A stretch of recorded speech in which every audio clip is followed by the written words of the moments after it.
Hello दोस्तों, देखो LS coaching classes 2.0 class 12 chemistry question है। ग्लूकोज क्या है, इसे बनाने की विधि, भौतिक गुण, रासायनिक गुण, उपयोग। ठीक है, तो देखो ग्लूकोज ग्लूकोज का फॉर्मूला C6H12O6 मोनोसैकेराइड श्रेणी का सबसे महत्वपूर्ण सदस्य ग्लूकोज है। यह पके हुए अंगूरों, मीठे फलों तथा शहद में पाया जाता है, ज़्यादा से बनाया जाता है। ग्लूकोज की निर्माण विधि, स्टार्च, ये स्टार्च का फॉर्मूला C6H10O5 यहाँ पर जल के साथ अगर आते हैं तो ग्लूकोज प्राप्त होता है। क्या बनता है? ग्लूकोज। रखना भौतिक गुण क्या है इसके, देखो नंबर फर्स्ट, यह है सफ़ेद क्रिस्टलीय ठोस है, यह है जल में विलय है। ठीक है, रासायनिक गुण देखो, ये ग्लूकोज हमने स्ट्रक्चर रूप में लगाया। ग्लूकोज का फॉर्मूला ध्यान रखना, इसके क्रिया टॉलर फॉर्मूला के साथ करते हैं, Ag2O के साथ करते हैं, तो यहाँ ग्लूकोनिक अम्ल बनता है। देखो ये लिखा है हमने ग्लूकोनिक अम्ल बनता है, और ये 2Ag बचेगा रजत दर्पण।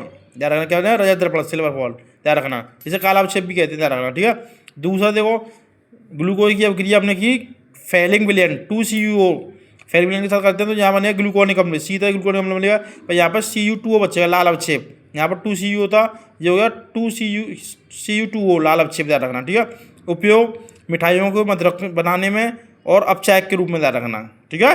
तो इस प्रकार आता है ग्लूकोज बनाने विधि। ग्लूकोज क्या है, इस टाइप से क्वेश्चन आ गया। तो ये पूरा क्वेश्चन है, ग्लूकोज बनाने विधि होगी, भौतिक गुणों, रासायनिक गुणों, उपयोग होगा। ठीक, इस टाइप से आता है क्वेश्चन। ध्यान रखना।